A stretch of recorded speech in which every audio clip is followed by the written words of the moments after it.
مسجد में जो ख़त्म कुरान होता है इसका क्या है ये बताइए।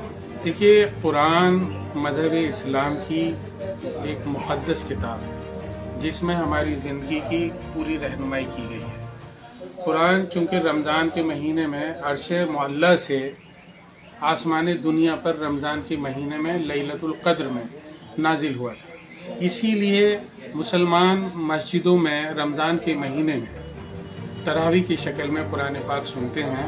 बहुत सारे लोग इकट्ठा होकर उसे सुनते हैं और एक इमाम साहब उसे सुनाते हैं। जिस दिन कुरान पाक ख़त्म होता है उस दिन देश के लिए, समाज के लिए और आवाम के लिए दुआएं की जाती हैं और ये एक बहुत बाबरकत और मुक़द्दस प्रोग्राम होता है।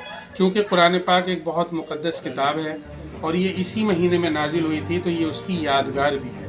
शुरू में जब कुरान पाक नाजिल हुआ अर्श मुअल्ला से आसमान दुनिया पर तो वो रमज़ान का ही महीना था, लैलतुल क़द्र की रात थी।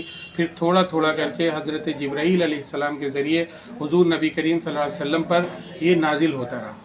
फिर उनके बाद जब ये नाजिल होता था तो उस वक्त इसको क्योंकि कागज़ों की सहूलत नहीं थी तो पत्थरों पर, लकड़ी के टुकड़ों पर, हड्डियों पर और पत्तों पर लिखा गया था। फिर चौथे खलीफा जो इस्लाम के हज़रत उस्मान बिन अफ़्फ़ान रज़ियल्लाहु अन्हु थे, उन्होंने इसको एक जगह जमा किया और पूरी तरतीब से जमा किया गया, इसीलिए उनको जामिउल कुरान भी कहा जाता है। फिर उसके बाद कई सौ साल के बाद में यूसुफ बिन हिजाज एक बादशाह गुजरे, इस्लाम की बहुत मशहूर हस्ती थे, उन्होंने इस पर ज़ेर और ज़बर लगवाए, एराब लगवाए, जज़म लगवाए, यानी इस पर मात्राएँ लगवाई।